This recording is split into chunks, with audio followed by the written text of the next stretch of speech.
Salam hörmətli izləyicilər, 6-cı siniflər. Bu gün sizə 6-cı sinif iş dəftərinə yenə də 2 dil qaydası səhifəsini izah etmək istəyirəm. Birinci dil qaydası qoşa samitlə bitən sözlərin deyilişi və yazılışıdır. Qoşa samitlə bitən sözləri 2 yerə bölmək olar. Bir tək hecalı sözlə 2 yerə bölmək olar. Bunlar hansılardır? Birincisi, sonu eyni cinsli qoşa samitlə bitən tək hecalı sözlər, sonu müxtəlif cinsli qoşa samitlə bitən tək hecalı sözlər. Yəni bu nə deməkdir? Bu qaydada biz nə keçmişik? Məsələn, sonu eyni cinsli qoşa samitlə bitən tək hecalı sözlər. Məsələn, sir. Baxın, burada eyni cinslidir. Yəni eyni hərfdən 2 dənədir. Bir də var, məsəl üçün müxtəlif cinsli qoşa samitli tək hecalı sözlər. Baxın, hökm. Burada isə müxtəlif cinslidir.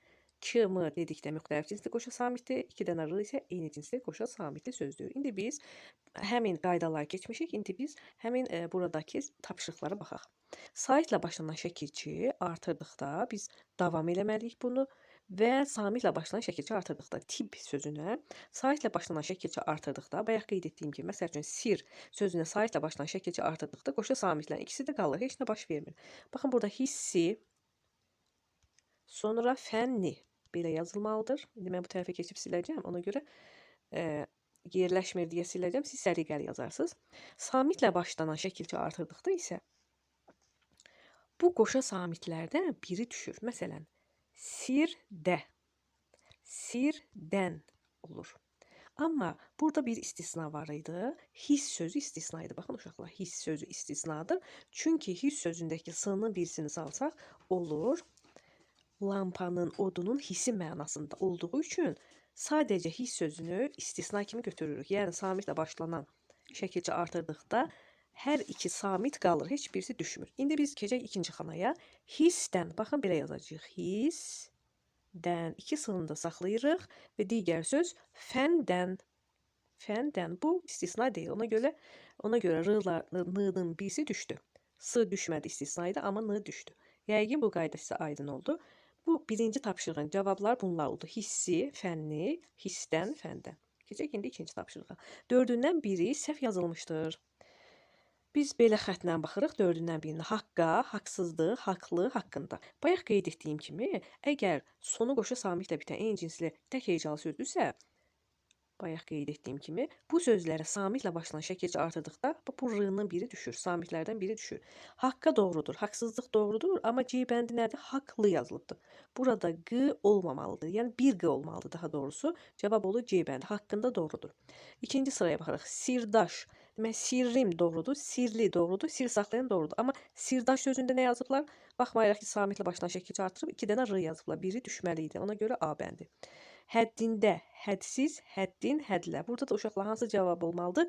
Yəqin ki, düz seçdiniz, B bəndi. Çünki burada görürük ki, hədsiz sözünü samitlə başlanan şəkilçi artırıb, amma 2 d-dan saxlayıblar. D-nın birisini burada salırıq. Deməli, birinci sırada C, ikinci sırada A, üçüncü sırada isə B variantı oldu. Keçək digər suala. Digər sualda isə deyilir. Sözlərin, C tapşırığına baxırıq. Göy rənglə verilmiş sözlərdən istifadə etməklə mürəkkəb sözləri düzəldib yazın. Ədalət sözü var, haqq sözünü artırmalıyıq. Haqq sözünü əvvələ artırırıq. Əgər bu qoşa samitli sözlər, bayaq danışdığımız sir, fən, his, xət kimi, haqq kimi sözlər mürəkkəb söz yaradırsa, sözün əvvəlindədirsə, qoşa samitlər qalır. Amma sözün sonundadırsa, onda qoşa samitlərdən biri düşür. Bunu yadımıza saxlayaq. İndi buradakı tapşırığa əməl edək. Haqq, ədalət deyəndə, baxın, haqq, ədalət. İkisi də qalır. Yəni, qoşa samitlərdən ikisi də qalır. Çünki yenə qaydanı təkrar edirəm. Əgər qoşa samitli tək hecalı söz əvvəldədirsə, mürəkkəb sözün əvvəlindədirsə, qoşa samitlərin ikisi də qalır. Bu yəqin aydın oldu. İndi ikinci sözə baxaq. Yazılıb rəsm xətt. Amma ikinci qayda belədir ki, əgər bu qoşa samitli tək hecalı söz sözün sonundadırsa, mürəkkəb sözün sonundadırsa, baxın bu sözdəki kimi, baxın, rəsm xətt sonundadırsa, onda qoşa samitlərdən biri düşür, belə olur. Əgər burada 2 dənə t yazsaq, onda səhv olacaq. Cavabımız oldu. Rəsm xətt 1 t ilə, amma əvvəldə olanda nə oldu? 2 q yazıldı. Üçüncü söz, həkk etmə. Həkk etmə sözündə ikisi də qaldı. Yenə sözün əvvəlindədir, ikisi də qaldı. Həm də bu biçik yazılır, özündən sonra sait gəldi. Burada həkk 2 qaldı və 4-cü söz qanuna zid. Biz dedik ki, rəsm xətt sözündə necə olurdu? Qoşa samitlərdən biri düşürdü. Qanuna zid sözündə də nə etməlidir? Mütləq düşməlidir. Qanuna zid. Bir dənə d ilə yazmalıyıq. Qanuna zid. Əgər bu sözlər yadınızda qalmırsa, mütləq dəftərdə təkrar-təkrar yazın. Bu oldu C tapşırığı. Keçək digər tapşırığı, Ç tapşırığına. Sözlərin düzgün yoxsa yanlış yazıldığını müəyyən edin. His həyəcan doğrudur. Bayaqki qaydaya, yuxarıdakı C tapşırığındakı qaydaya oxşuyur. Çünki orada da dedik ki, mürəkkəb sözün əvvəlində işlənirsə, qoşa samitlərdən biri düşür. His həyəcan düşmür daha doğrusu. Baxın, burada ikincisində salıblar, ona görə özləri X yazıblar, yəni səhv yazıblar. Xəttat doğrudur. Xətat yanlışdır. İndi biz doğru olanları seçməliyik. Doğru və ya yanlış yazıldığını müəyyən edin. Haqq hesab yanlışdır. Çünki biz dedik ki, sözün əvvəlində isə qoşa samitlərin ikisi qalır. Bu doğrudur. Həd hüdud. Həd hüdud burada yanlışdır. Haqq hesab doğrudur. Çünki 2 dənə q burada qalıb. Üstəgəl. Sonra hüsn xət olmaz. Hüsn belə yazılar, baxın. Hüsn xət belə yazılmalıdır. Bu yanlışdır. Dəst xət doğrudur. Bura üstəgəl yazaq. Hüsn xət burada doğrudur. Dəst xət sonda gələndə biz demədikmi tığlardan və ya qoşa samitlərdən biri düşür. Ona görə bu da yanlışdır. Cavabımız düzgün cavablar hansı oldu? Həd hüdud yazmışıq burada. İkinci sırada haqq hesab. Üçüncü sırada dəst xət doğrudur. Dördüncü sırada da hüsn xət doğrudur. Keçək digər tapşırığa. Digər tapşırıqda isə deyilir. Tələffüzü verilmiş sözlərin düzgün yazılışını müəyyən edib yazın. Deməli, burada biz görürük ki, hər bir sözün tələffüzü verilib. Sadəcə biz onun düzgün yazılışını yazmalıyıq. Birinci, zülümkar sözü. Baxın, zülümkar sözündə ü düşür yazılışda. Zülümkar. Gözəl yazmaq olmur. Zülümkar. İkincisi, hökmlə sözündə belə olmalı. Baxın. Hökmlə. Hökmlə. Sonra rəhimli sözü isə belə olmalıdır. Rəhim. Rəhimli. Sonra bu üç sözü yazdıq. Sonra keçək digər sözü. Hüzünlü sözü də ü yoxdur. Yəni ikinci ü yoxdur. Hüzünlü.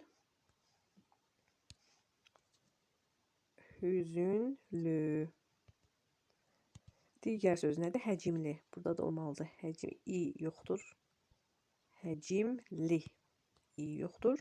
Və üçüncü söz sehir sözündə də demişdik ki, belə yazılır sehir sözü. Burada yazılır sehirli. Bu da yazılışı belə olmalıdır. Sehirli, hüzünlü, həcimli. Bu sözləri dəftərinizə qeyd edin. Uşaqlar, əgər qeyd etmişsinizsə də yoxlayın.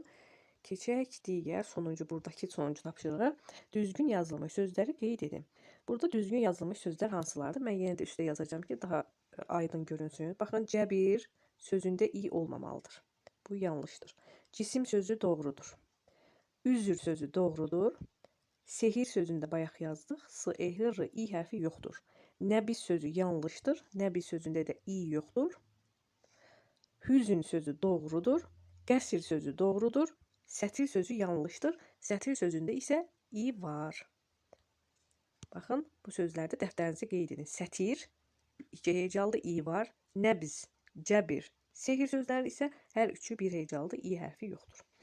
Bu səhifə bu qədər. İndi keçək digər dil qaydasına. Digər dil qaydasının adı mürəkkəb adlar, şəxs və yer adları. İndi biz bir-bir baxaq. Biz bu qaydanı keçmişdik. Bu qayda mürəkkəb adların yazılışına aiddir. Çünki dilimizdə bəzi mürəkkəb adlar var ki, ya birinci sözü böyük yazılır, ya hər bir sözü böyük yazılır və yaxud tərkibindəki bir neçə sözü böyük yazılır. Və mürəkkəb ad deyəndə də nə başa düşürdük? Mürəkkəb ad, yadımızda saxlayaq ki, baxın, söz birləşmələri ilə ifadə olunur. Mütləq mürəkkəb söz deyil. Söz birləşməsi mürəkkəb söz deyil və varlığı tək olmalıdır. Bunu da yadımızda saxlayaq. Hər hansı ən azı bir söz böyük hərflə yazılmalıdır. Ən azı bir söz böyük hərflə yazılmalıdır. Söz birləşməsi ilə ifadə olmalıdır və varlığı tək olmalıdır. İndi biz baxaq birinci suala, A tapşırığına. Yalnız mürəkkəb adlardan ibarət sütunu seçin. İndi biz bir-bir baxaq sütunlara. Nigar Rəfibəyli doğrudur. Yuxarı quşçular doğrudur. Amma daşkəsən sözündə söz birləşməsi var, uşaqlar yoxdur. Buna üstünə xətt çəkirik. Yəni bu mürəkkəb sözdür, mürəkkəb ad deyil. Qara dəniz, Şirvan düzü, Azıq mağarası. Bu doğru cavabdır. Qafqaz dağları doğrudur, Şərq mədəniyyəti doğrudur. Amma Muradbəyli nədir? Mürəkkəb sözdür. Burada söz birləşməsi yoxdur. Yazıçı anlar doğrudur. Şahın adamları Qobustan gəzintisi. Baxın, burada varlığı tək olan söz yoxdur. Baxın, şahın adamları Qobustan gəzintisi. Bunlar yanlışdır. Yalnız yazıçı anlar doğrudur. Cavabımız oldu ikinci sütun. Çünki burada dedik ki sütunu seçin. Keçək B çalışmasına. Cümlələrdə yanlış yazılmış mürəkkəb adları müəyyənləşdir və düzgün yaz.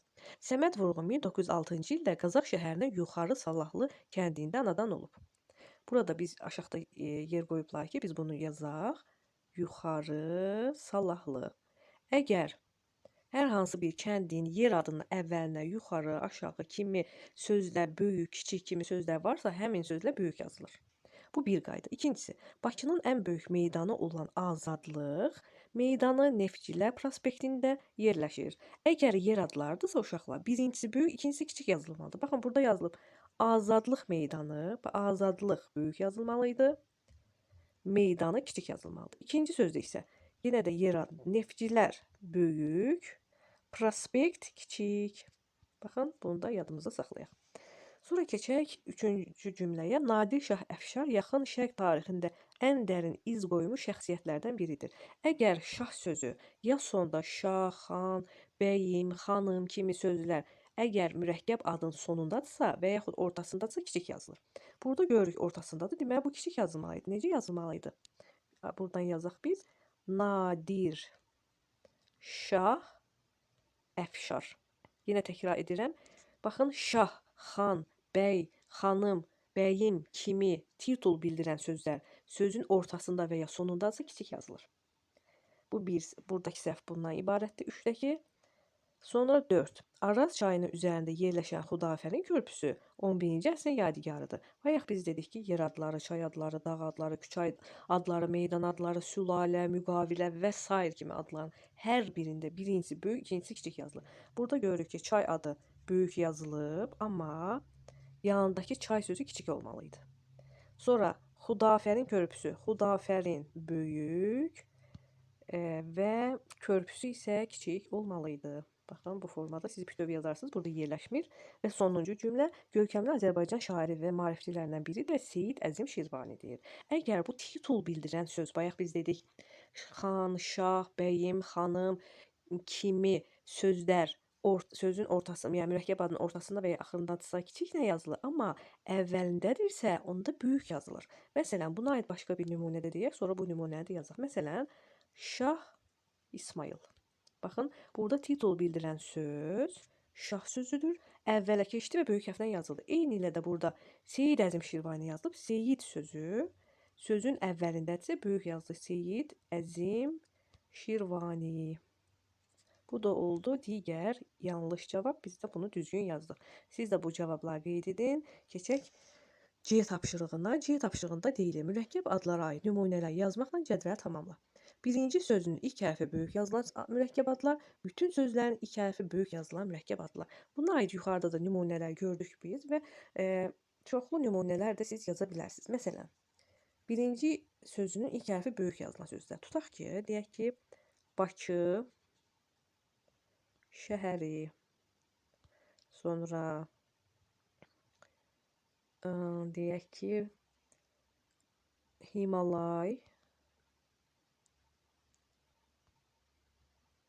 dağları. Deməli, yadımızda saxlayaq. Küçə, meydan, çay, dəniz, dağ, küçə, prospekt kimi bütün mürəkkəb adlardan birincisi böyük, ikincisi kiçik yazılır. Siz istənilən qədər yüzlərlə buna aid nümunə yaza bilərsiniz. Bu birinci xana. İndi keçək ikinci xanaya. İkinci xanada isə deyilir ki, bütün sözlər mürəkkəb, böyük yazılan mürəkkəb adlar, bütün sözlər böyük yazılan mürəkkəb adlar hansılar ola bilər? Ad, soyadlar. Məsələn, Əli, Vəliyev. Bu oldu bütün sözlər böyük yazılanlar. Və yaxud Azərbaycan Respublikası, yer adları. Amerika Birləşmiş, bütöv yazırıq, ştatları. Baxın, hər biri böyük hərflə yazılır.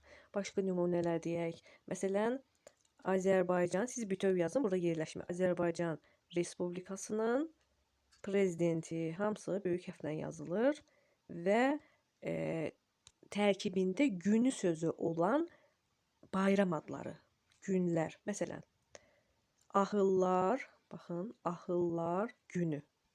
Əgər günü sözü varsa hər hansı bir bayramda, hüzn günündə, onda bütün sözlər böyük yazılır.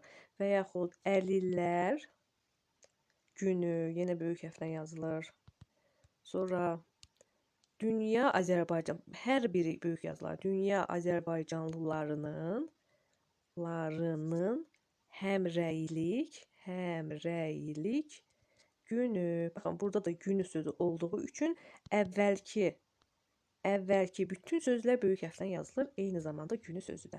Beləliklə, ikinci xanaya da uşaqlar istədiyiniz qədər hər biri böyük hərflə yazılmış mürəkkəb adlar yaza bilərsiniz. Əgər sizə bütün tapşırıqlar aydın oldusa, bəyənib paylaşmağı unutmayın. Hər hansı bir sual başa düşmədinizsə, şərhlərdə qeyd edin. Sağ olun.